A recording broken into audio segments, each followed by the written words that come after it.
Hello everybody and welcome to Drydock episode 300. I'll hold off on the silly puns and everything till the end. This week the questions are taken from guide 378, that's the battlecruisers F2 and F3, the designs that were never built for the Royal Navy, the Wednesday video on USS Turner Joy, and the Friday video on naval engineering, talking about waves, turns and various tricks on various ships. So let's get on with questions. That sounds like a good idea.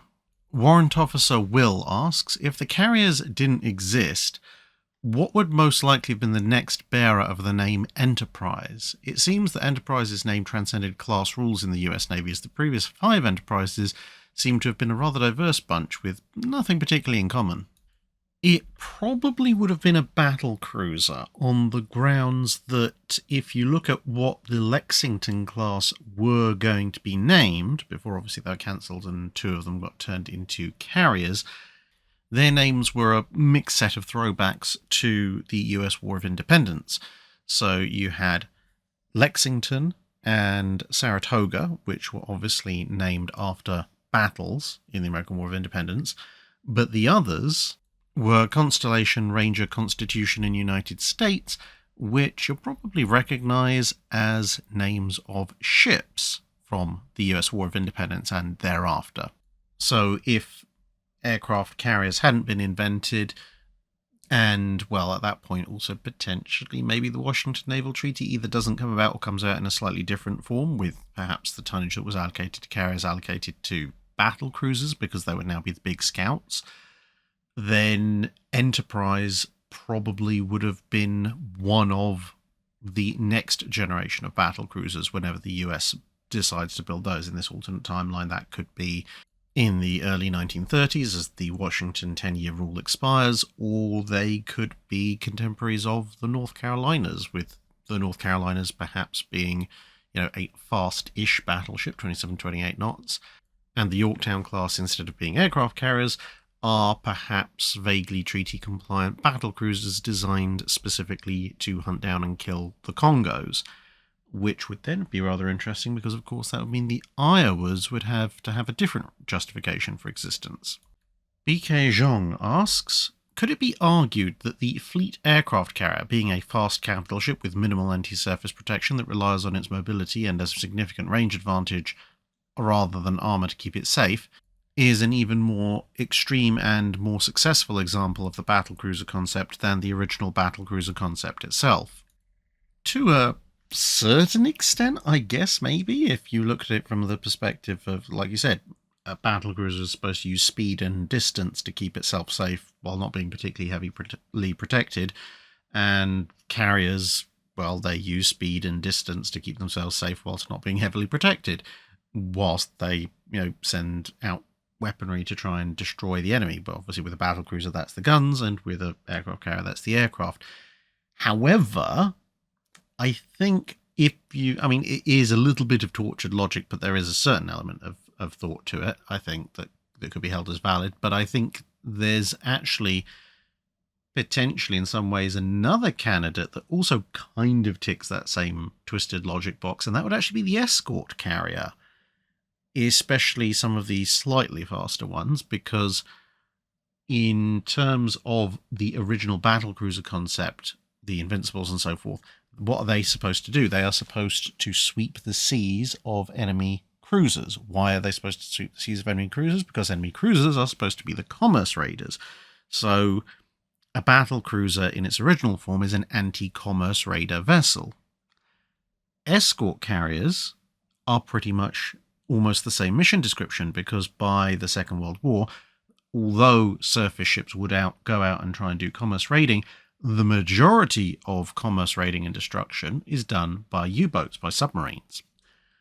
And therefore, you could argue that the submarine has therefore taken the place of the commerce raiding cruiser, and most cruisers are more being used for fleet support and so forth at this stage, at which point the escort carrier uses range with aircraft. It has minimal protection, in fact, even less than a fleet carrier. And it is designed to hunt down and kill the commerce raiders. The only fly in that particular ointment is speed, but again, if you, even looking at the really slow escort carriers, some of the early ones, they're still a lot faster in their natural operating environment above the surface than a submarine is in its operating environment when the two encounter each other, because the submarine has to go below the surface unless it wants to get very quickly sunk by aircraft. As I say, the only reason there's a slight fly in the ointment is that quite a number of submarines were as fast or potentially even faster than some aircraft carriers, or escort carriers at least, when they're on the surface. But that's why I say, some of the somewhat faster escort carriers would tick all the theoretical boxes for battlecruiser, so that the fleet carrier kind of ticks the material qualities, but not necessarily entirely the mission profile. Courageous aside, because it failed at that, whereas the escort carrier ticks the mission profile in 2 of the 3 physical properties, but not the speed one.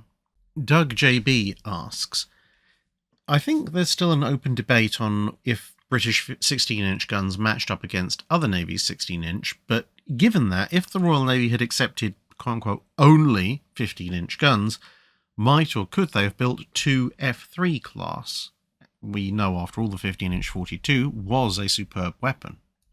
Well, we know from the initial sketches they probably would have designed a new 15-inch gun, although compatible with the older shell, so it would have given them a compatibility across most of the fleet. Would they have actually built F3 specifically? Maybe. It certainly, at least to my mind, would have been the best option from the sketches that they had if they'd accepted they were only going to go to 15-inch guns. However, if they had accepted that they were only going to go with 15-inch guns, I can see them at least trying to do some kind of follow-on design, because there are a few weaknesses with the F3 design. Its secondary battery really isn't all that great.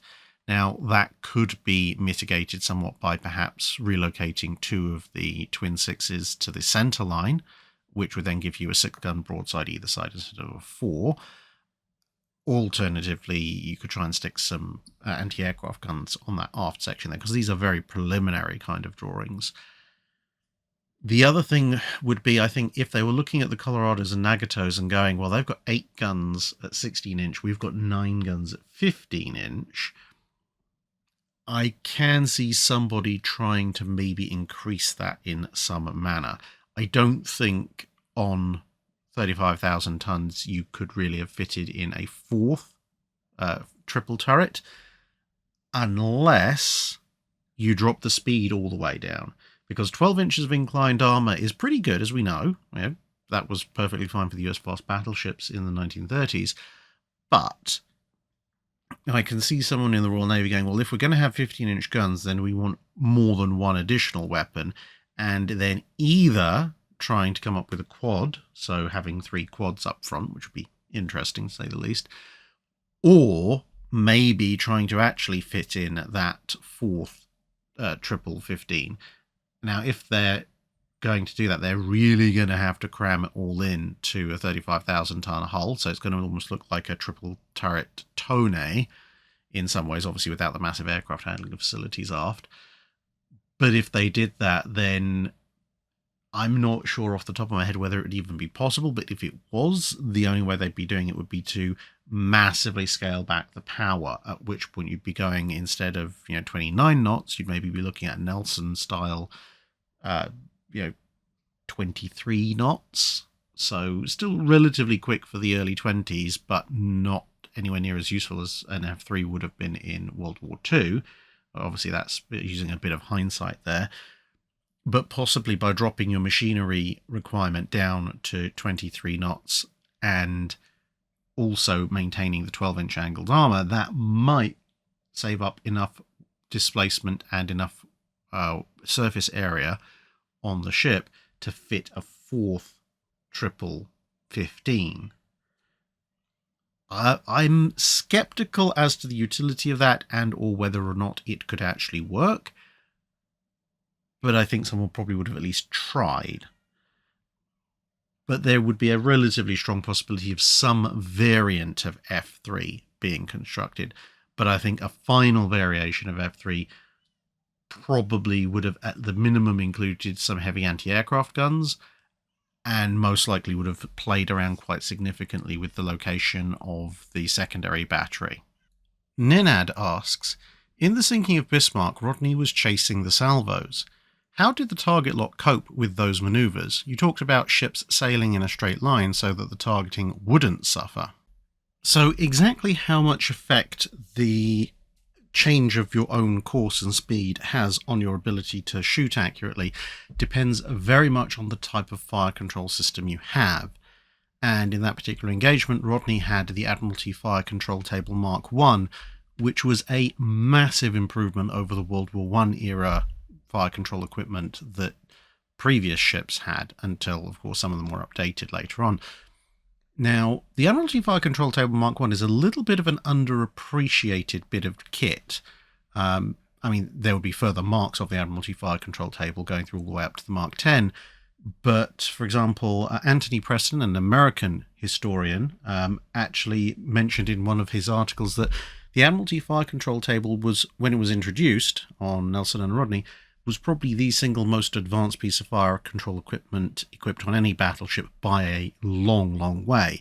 He even says that American fire control technology only really achieved similar levels of complexity and automation in the late 1930s, when you see the fire control computers that go to sea on the American fast battleships start to be introduced, which is quite high praise, really.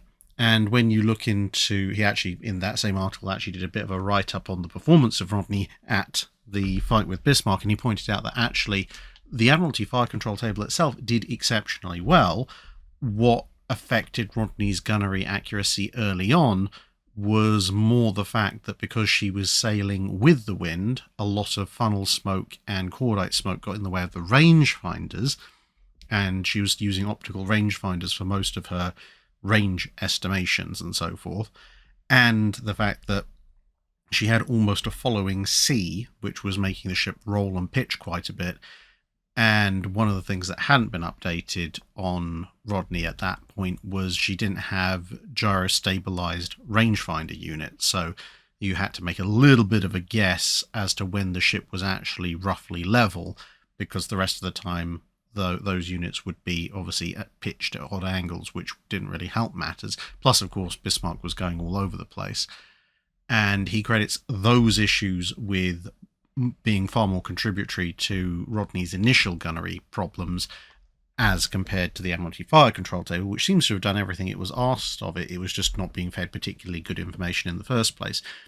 But when Rodney started salvo chasing, and then later on when she made a couple of big turns, the Admiralty Fire Control Table seemed to deal perfectly well with those changes, because it was those were being fed obviously in from the ship systems, to the point that after one of the big turns, having just completed it, the guns on Rodney having switched from one side to the other, that particular maneuver actually carried them into an area where they weren't being hit by a following sea all the time, and the smoke wasn't being blown directly towards the target.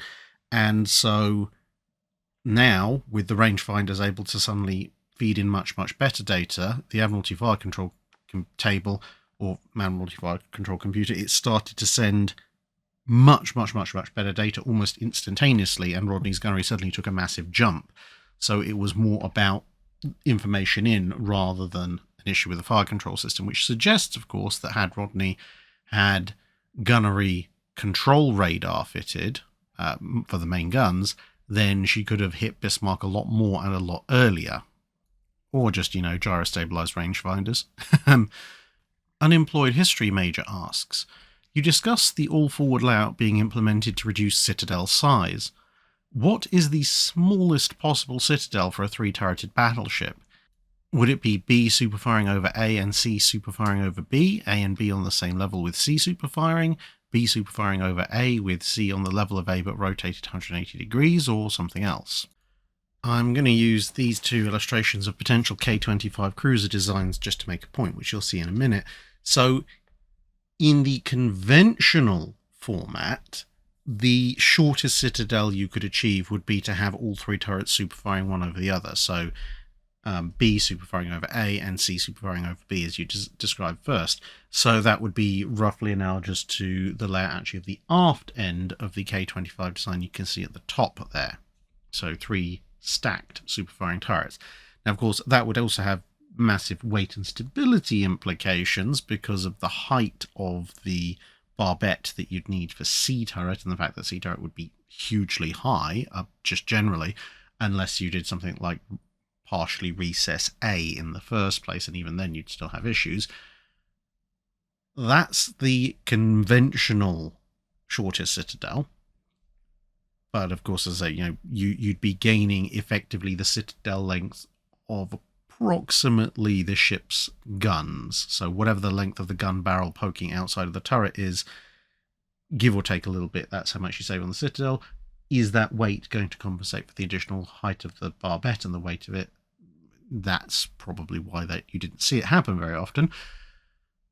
But if you really, really want to push the boat out and really go in for forward firepower and kind of almost disregard to a certain extent even broadside firepower, let alone aft firepower, then there is another option for ultra short citadel, which is to adopt a partial form of the layout you see on the bow of the lower K-25 cruiser design, where you've got 2 turrets side by side superfiring over a single.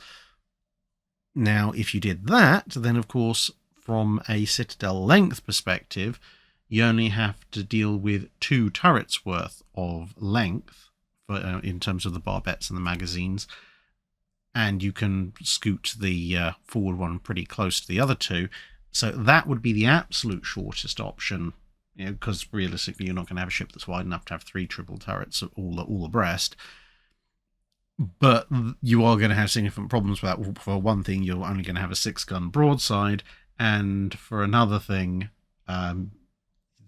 well, issues about one hit potentially taking out the entire main battery aside, that you're going to have, if you're going to have 2 barbettes or maybe 1 oblong barbette shared between them, that's going to go very wide out, even if you have that scooched right back to the widest part of the ship. So that may actually then impact on your torpedo defenses and so forth, because those barbettes may now be too close to the outer part of the hull for full torpedo defense depth, which is not really a thing you want to hear when it comes to your main magazines.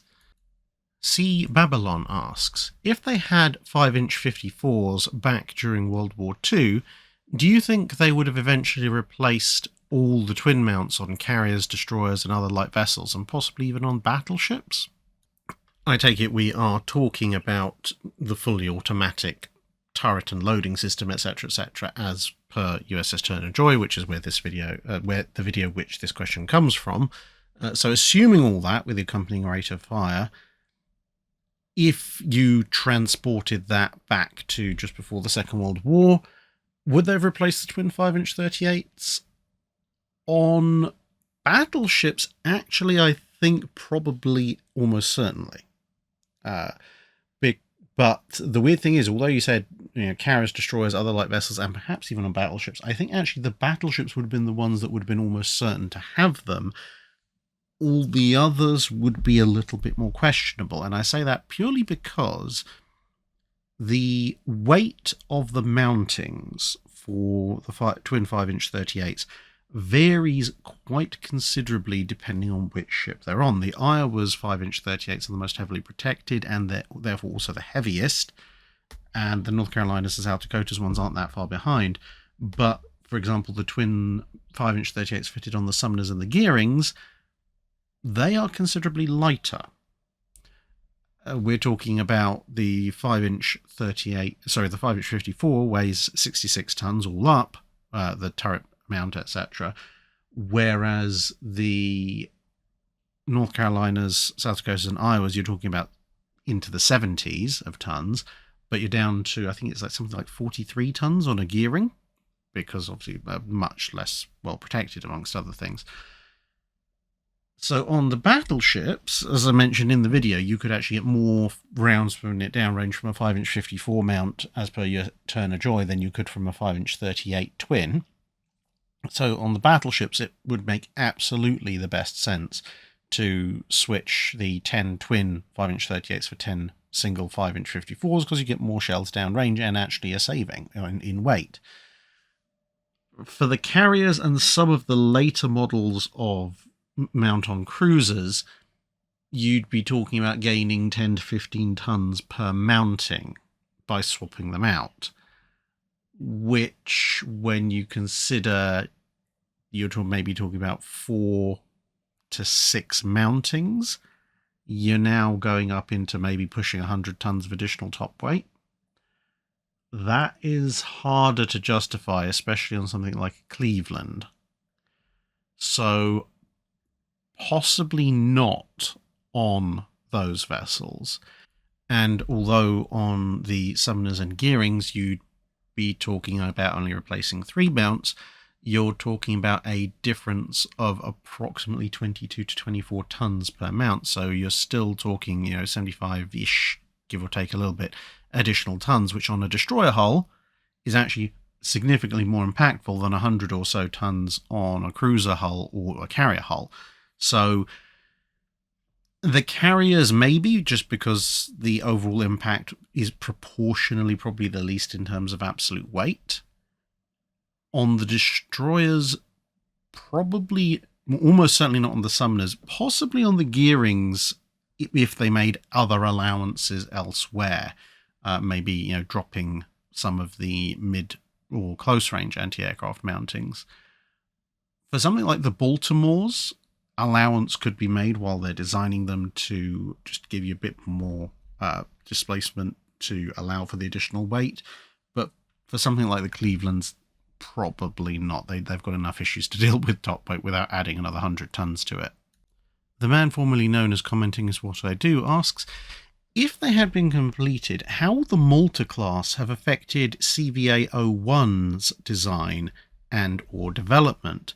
Would the Malta's existence show that Britain really needed more fleet carriers, or would they have been used as a slightly less asinine justification for the project's cancellation? I think if the Malta class had been built, and ideally I would have wanted to see design X built rather than X1, which was a little bit shorter but was the one that was approved, but since it was approved, let's assume they go with the X1 design.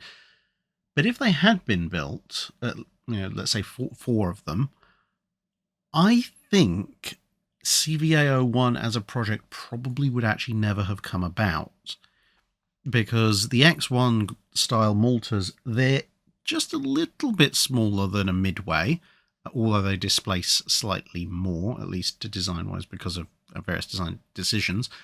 But, broadly speaking, you could say they're approximately comparable to a Midway.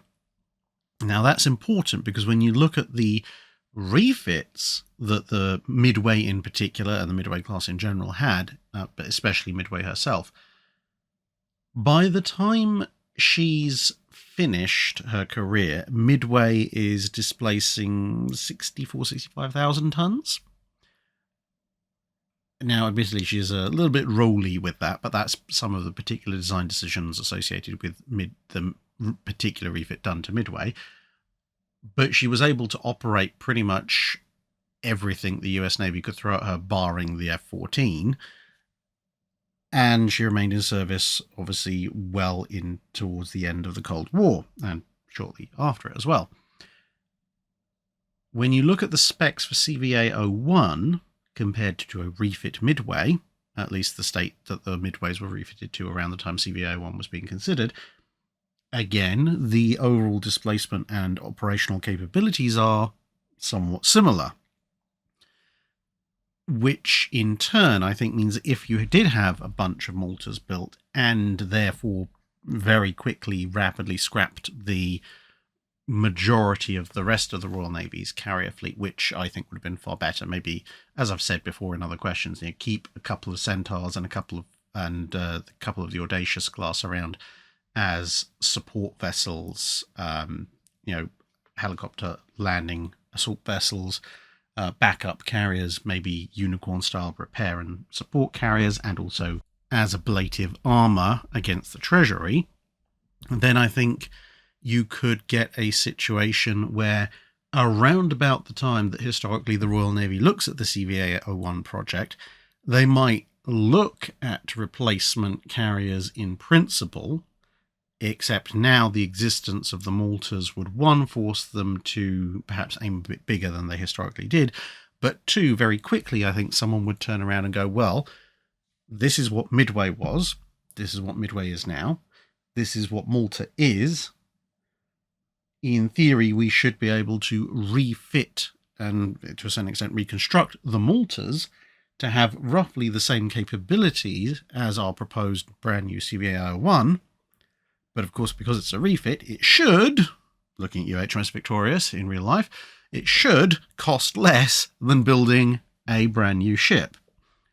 At which point I think the CVA-01 project would probably just be a kind of a passing design study before they got down to the business of trying, at least, to refit the Maltas to something approximating what the Midways looked like in the late 60s and early 70s, which would be interesting to see if they could pull off, because at that point that would be when you really start throwing other ships to the treasury to help pay for it. So again, if you've got maybe the two Centaurs operating as assault vessels, helicopter carrying assault vessels, and the two Audaciouses operating as training and support carriers, aka big unicorns, then you could offer to either sacrifice the Centaurs to partially pay for the refit of the Maltas, at which point one or both of the Audaciouses would become helicopter assault vessels, and maybe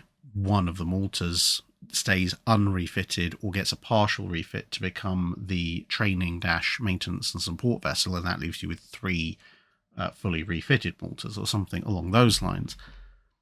So like a little bit optimistic perhaps, but I think that's probably how it would have gone, or at least could have gone. Wee Langside asks, did the ram bow of warships that was last seen on ships like the R and Queen Elizabeth class actually perform a similar function as modern bulbous bows, even if not quite as efficiently? I mean, sort of, maybe. The two things you've got to remember when it comes to comparisons between ram bows and bulbous bows is, one, as you can see here, the ram bows tend to be somewhat slimmer in profile. So if we were actually looking dead down the center line, it wouldn't flare out anywhere near as much as a bulbous bow does. And two, the bulbous bow works at specific speed regimens, and outside of that, its efficiency drops off and in some cases can actually make things worse. Now, obviously, that's because the bulbous bow works partly by displacing water ahead of the ship, and what it does is essentially create a false bow wave ahead of the ship, and the idea then is for it to destructively interfere with the bow wave generated by the actual rest of the ship's hull. In order to do that, obviously it needs to displace a substantial amount of water to create a wave that's going to be in any way, shape or form useful at diminishing the wave created by the hull of 35,000+ tons of ship moving through the water. And that's where the slimness, relatively speaking, of a bulbous bow a ram bow works against it. It will displace water, it will generate a small amount of false bow wave displacement, but it won't generate anywhere near as much as a true bulbous bow. So the effect is going to be somewhat limited for that reason. The second part of it is that, as I said, the bulbous bows are configured for specific speed regimens. So essentially what that means is, because as we've discussed actually in the video on the ship and its bow waves and its turns and everything, the wavelength of the ship's bow wave increases or decreases depending on if it's going faster or slower. The same will apply to any wave that's generated by a ram bow or bulbous bow, because they're going at the same speed, it's attached to the same ship. If you want that wave to destructively interfere with the bow wave, you then have to have the spacing such that the crest goes down to the trough of the wave generated by your ram or bulbous bow at a point where that trough intersects with the crest of the bow wave generated by the actual ship. So essentially you want them set at a half wavelength offset. Now, if you're going to aim for, let's say, a cruising speed of 16 knots and you want that speed to be really, really efficient, then you need to have you can calculate your wavelength. So that should be around about 140 to 145 feet. So half that, you're looking at around 70 to 72 feet. And you now want to have an offset between the wave created by the bulbous bow and the crest of the bow wave created by your actual bow to be about 70 to 72 feet. If you can't manage that separation, and bear in mind the crest of the bow wave will always form slightly behind the bow because it has to rise first, then you can aim for partial destructive interference. So it may be a quarter of the way, so 35 feet or so. And that will give you some reduction in the bow wave caused by your actual ship. And that obviously will be a saving, whereas theoretically, I mean, you're not going to get full cancellation, but you'd get full effect of cancellation from your bulbous or ram bow if you had, in this particular case, the 70-foot example.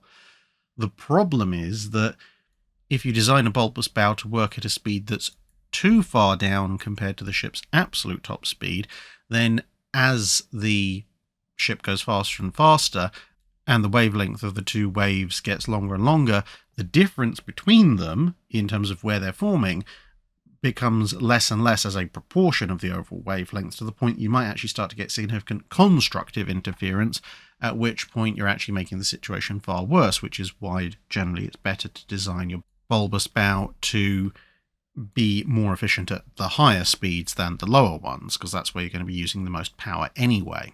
And that's the other problem with ram bows. They're not designed to act as bulbous bows, even if they may incidentally do so, and therefore, because the extension forward of the main hull hasn't really been thought about in terms of reducing the resistance of the ship through the water, you may end up with a degree of efficiency saving at a certain speed regimen, but potentially you could actually end up with it hindering you at higher speeds. And on that note, it would actually be interesting if somebody out there with perhaps a bit of marine modelling software could take a look at the plans for the Queen Elizabeth class, at least in their original form, work out what, if any, effect the ram bow would have had on its resistance through the water at the 24-25 knot regimen, and work out actually did that ram bow potentially be one of the reasons why they couldn't quite hit 25 knots? Were they getting constructive interference at that stage, which was increasing the resistance beyond what they were expecting? Warrant Officer Will asks, in early 1931 the shrouded propeller was invented, and a year later its more advanced counterpart, the pump jet, existed, at least as a working prototype. Why did neither show up on either side of the conflict? To my knowledge, the pump jet is an objective upgrade for submarines and torpedoes, being both more powerful and quieter. Yet it would take quite a while for a pump jet to appear on a torpedo, and even now, long after World War II, the only diesel-electric submarine to my knowledge to use a pump jet is a late one-off Kilo class submarine. Why? Was it a matter of patents and unfamiliarity, or was there some other reason? It basically comes down to efficiency. A shrouded propeller, which is perhaps more like what you'd see on a tugboat, is very efficient and useful at speeds of in the single digits of knots. But above that speed, a propeller without the shroud actually works better in terms of efficiency. The slightly different thing, the pump jet, or specifically the kind of pump jet you see on modern submarines, that has a fairly high efficiency at very high speeds, but below those speeds, so we're talking, above the high 20s of knots or thereabouts, below those speeds, again, although it might generate more power, it's less efficient than a just normal free spinning propeller. For submarines in the Second World War, therefore, you have something of a problem, because on the surface they tend to operate at mid-teens to low 20s of knots, depending on the sub in question. So if they had a shrouded propeller, that shrouded propeller might be better for them if they're operating at below 10 knots while on battery power underwater, but they're spending most of their time above the water, and if they spend most of their time above the water, then having a somewhat more fuel inefficient method of propulsion is going to reduce their speed and or range, which isn't great. And the pump jet is useless to pretty much all World War II submarines because they can't reach a speed high enough to make use of its benefits. Torpedoes, on the other hand, yes, they can make use of the benefits of a pump jet, but a pump jet is somewhat more complicated and expensive to install on than a standard propeller on a torpedo, which is obviously just going in a straight line and is an expendable weapon. And even the acoustic homing ones later in the war are still expendable weapons, so you're talking about increasing the price of your munitions quite a bit for a relatively small amount of gain. But at the same time, you've got to bear in mind that, yes, if there's a working prototype in 1932 of a pump jet, but a good proportion of the torpedoes that would see service in the Second World War are either in service or significantly advanced in their design in 1932. So only some of the later torpedoes would stand to benefit in the first place, apart from the fact, obviously, as I said, you're making it more expensive. And expense was one of the reasons why the Mark XIV wasn't tested as it was pre-World War II, very much.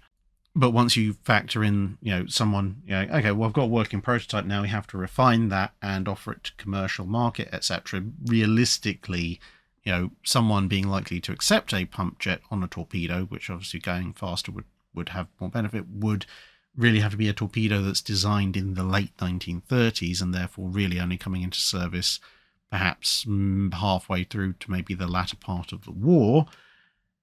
And a lot of those wartime development torpedoes were electric torpedoes, which dropped the speed all the way back down again, so they're not particularly useful for pump jets. And in fact, again, this is pushing past the channel's normal boundaries, but as far as I'm aware, the first really fast torpedo, like full-size torpedo, not the little dinky surface-launched ones, the first full-sized homing torpedo with a speed well in excess of 30-35 knots that entered widespread service in the US Navy, for example, was the Mark 48 in the 70s. And I think that actually does have a pump jet. So there you go. Bronze Goose asks, how seriously was organic logistics, fleet tankers and the like taken during the interwar years? For the navies where it was actually relevant, it was actually taken very seriously, although sometimes budgetary restrictions would limit what they could actually build. The reason for this weird dichotomy was, of course, as you went into the 1920s, new ships were oil-fired, some of your older ships were oil-fired, and what ships you had left that were coal-fired were either being moved over to being oil-fired or tended to be fairly rapidly decommissioned. So the big navies were pretty rapidly transitioning over to an all-oil fleet.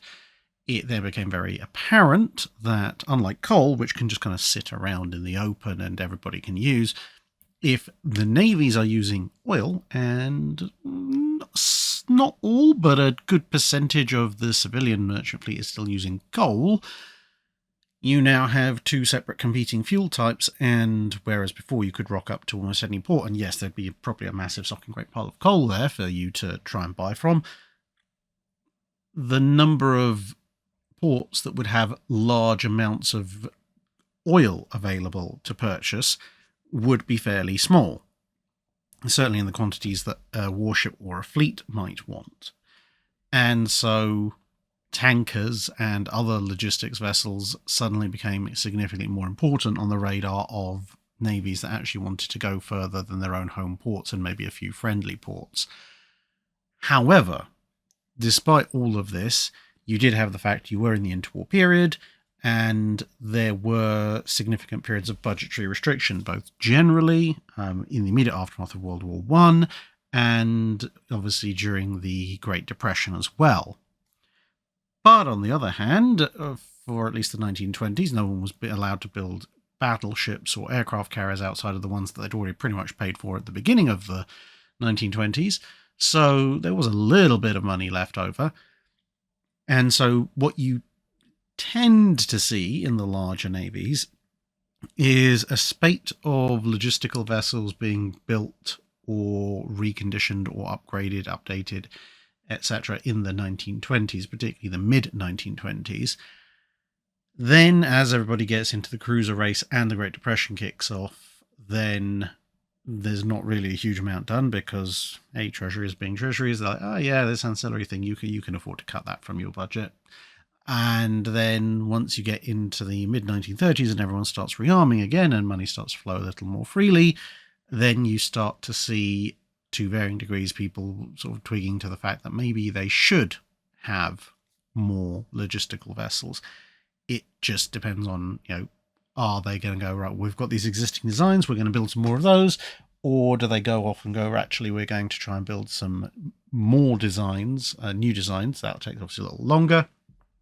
And also whether or not they are going to be building them specifically and only for military purposes, or whether they are going to subsidize civilian tankers, which can obviously therefore earn their keep during peacetime, with the option of taking them up during wartime, which was a very cost-effective option that quite a number of navies utilized.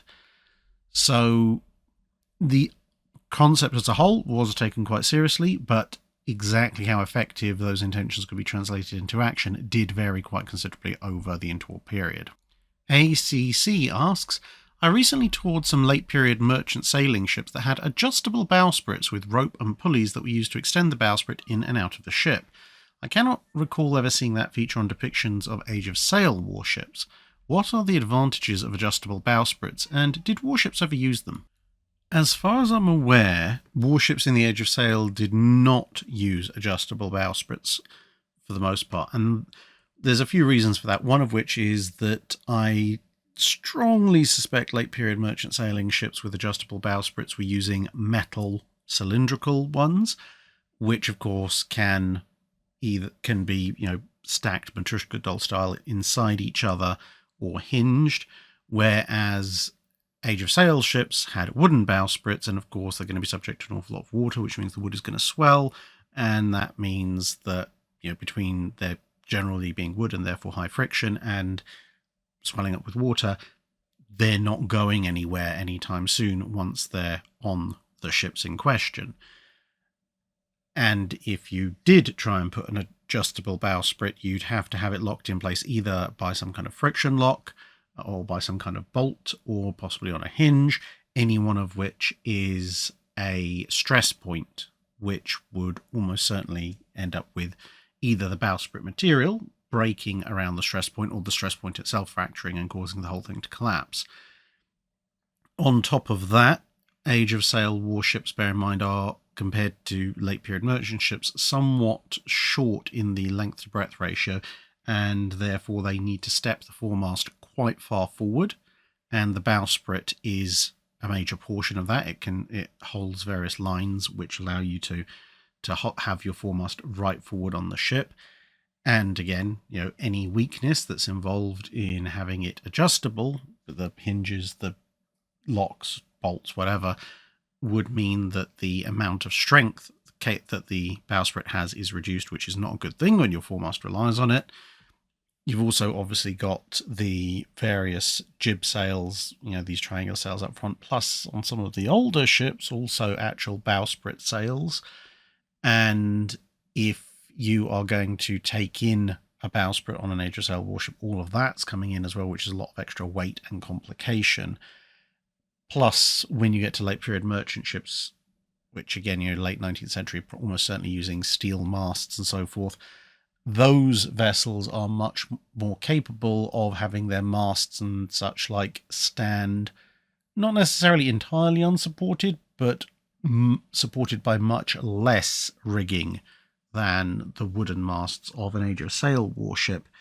And again, as such, you'd need the bowsprit to stay in place as a permanent strengthener for that system.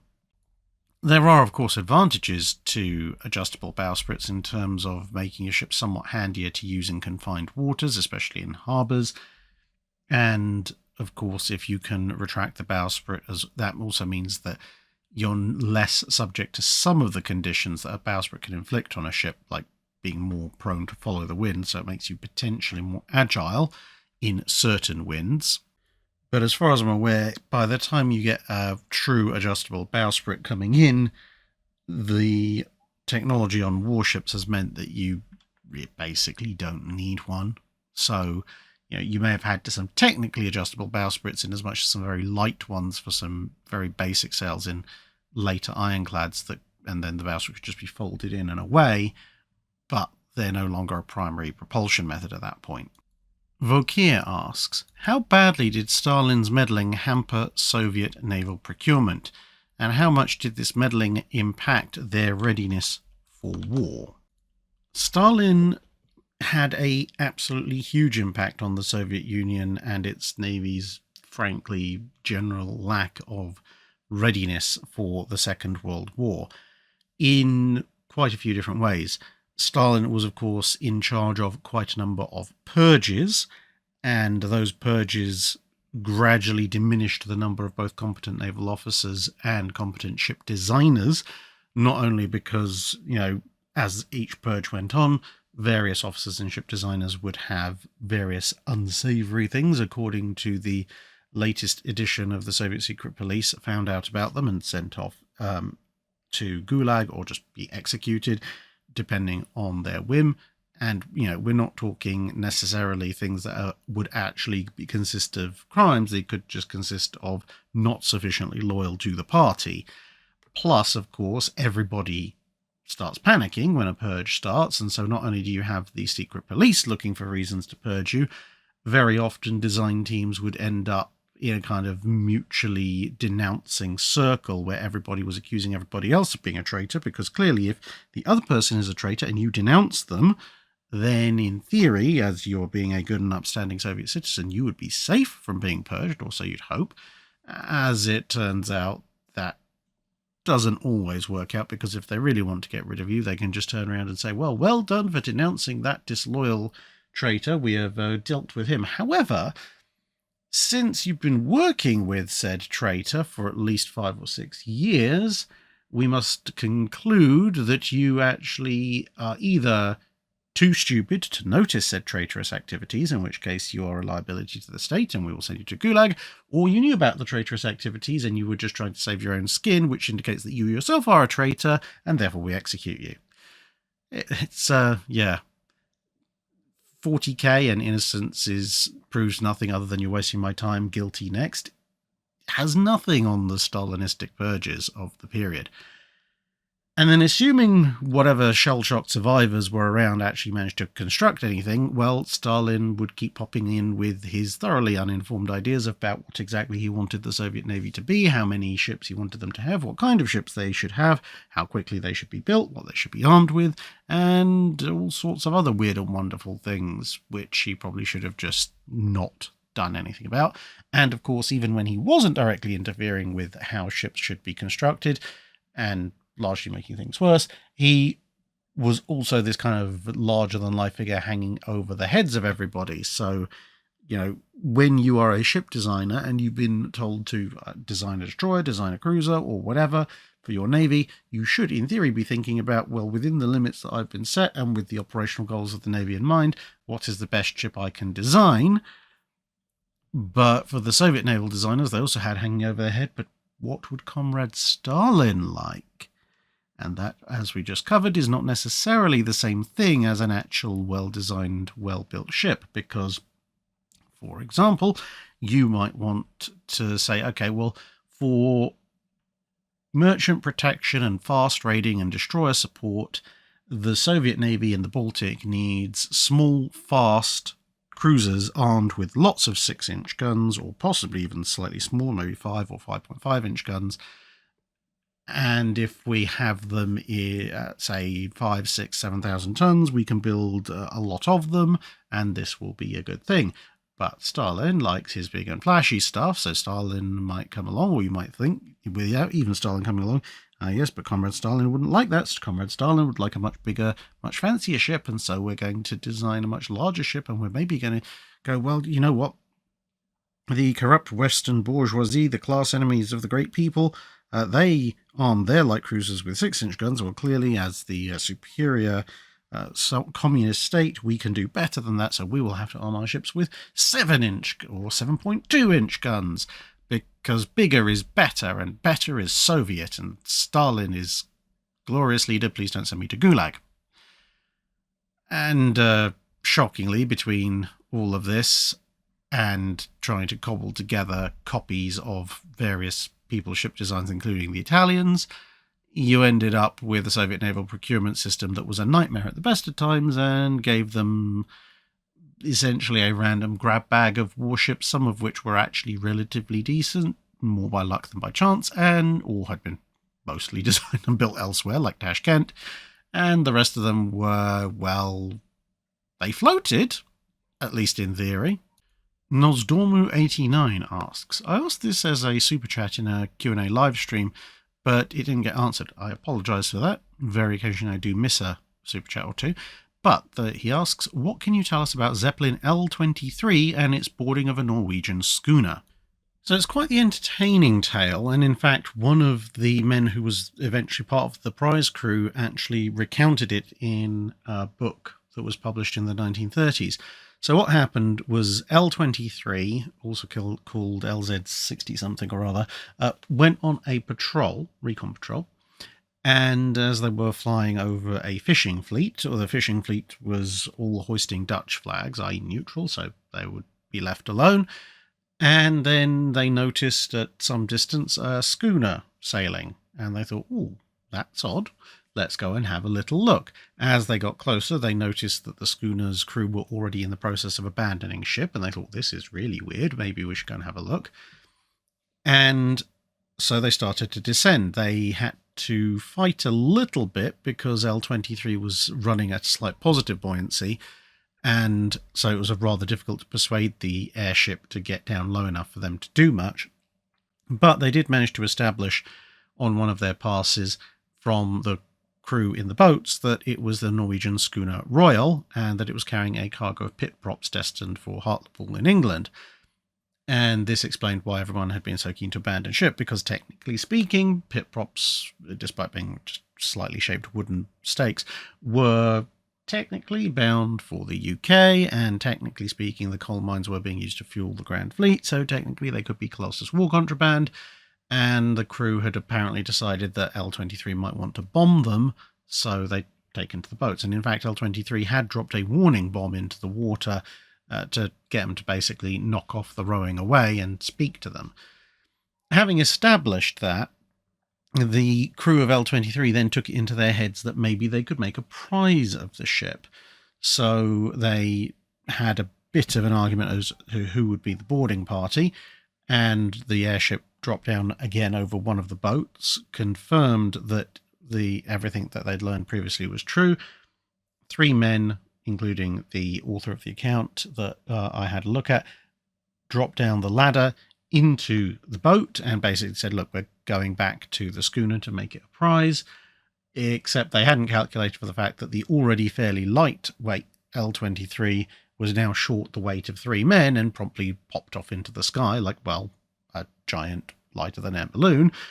So while the crew of L-23 were dealing with that situation, the first boat, the one with the 3 Germans in it, was now rowing back towards the ship. L-23 got itself under control, went over and told the other boat, hey, you're going back aboard as well. They had to give them a burst of machine gun fire in the water to encourage them to comply. And then, having gotten everyone aboard, the prize crew decided, right, well, we are sailing back for the German coast. At which point L-23 said, good luck, we'll go off and see if we can summon you some reinforcements. And so off they went.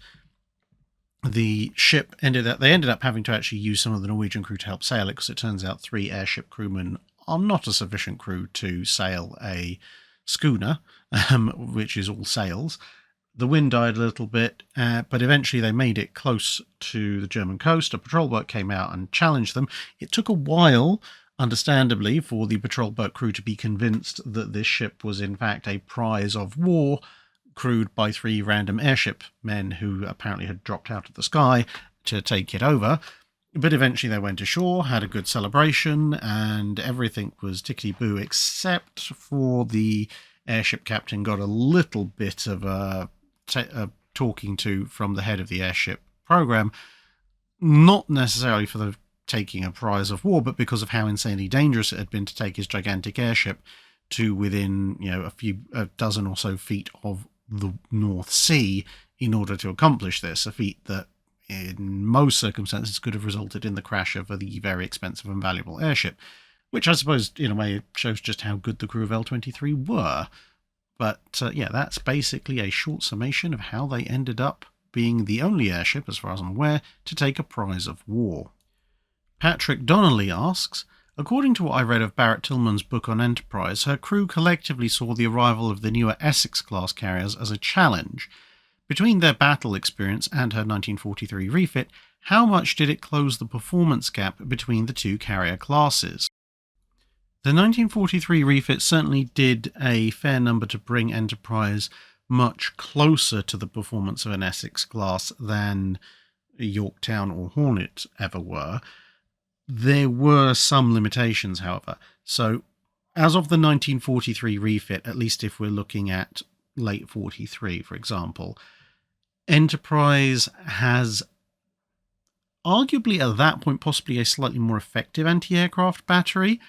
She only has 8 5-inch anti-aircraft guns, whereas the Essexes have at least a dozen, and of course the Essexes enjoy those twin 5-inch 38 mounts fore and aft of the island, which gives cross-deck fire a much greater arcs of fire.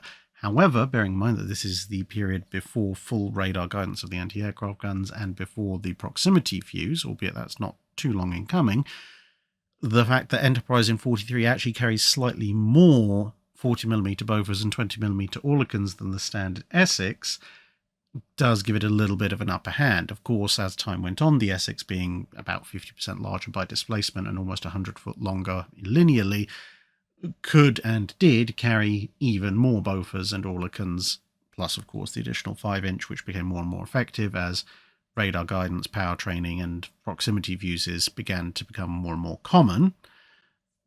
But it was a brief advantage. Now, in terms of air group, obviously, as we just mentioned, Enterprise is a slightly shorter and therefore smaller carrier, displaces less, but could carry almost as many effective warplanes, perhaps with fewer reserves than an Essex, but its air group was still pretty powerful and, as you mentioned, had the benefit of combat experience aboard the ship. Speed-wise, roughly about the same. Protection-wise, Enterprise had less protection, being a Yorktown class, than an Essex, and therefore was more vulnerable to damage and, well, would continue to take damage, but fortunately, luckily for her, nothing that would, utterly cripple or destroy the ship the way her 2 sisters had gone. So while she was close, she did have some disadvantages which would be made up for to a certain degree by a more experienced crew, but obviously as time went on, Essex class carriers, especially the early ones, would get more and more experienced, and Enterprise's own crew would rotate, as would her air wing, which meant there was a little bit of, obviously, of an upper ceiling on how experienced Enterprise could get. But you can see this kind of dichotomy occurring with Enterprise as the war goes on, because on the one hand, she is, physically speaking, just a little less well defended, has a slightly smaller air group, somewhat fewer supplies, is a little less protected than an Essex, which by like 44, 45 has become very, very common. And so while she can loft enough aircraft to be considered a frontline unit, she is at that point she is pretty much unique at that stage, because there's just her and Saratoga left in the Pacific of the old pre-war carrier fleet. But at the same time, being a very capable unit with an experienced crew, you see her moved off to doing things like having significant numbers of night-capable fighters aboard. So she essentially becomes a specialist ship, leveraging her abilities in that regard, rather than trying to compete in a dead heat for operational sorties against larger ships like the Essex class. And finally for this week, Alsadius asks, what are some of the best naval history works that are available on public domain book sites like Project Gutenberg? Well, I've already mentioned on archive.org you have a whole series of general booklets, booklets of general plans of the various ships, which are very, very useful. There's even a few older copies of Jane's fighting ships on there, which can be quite handy to have, as well as a vast range of various older naval histories and private memoirs.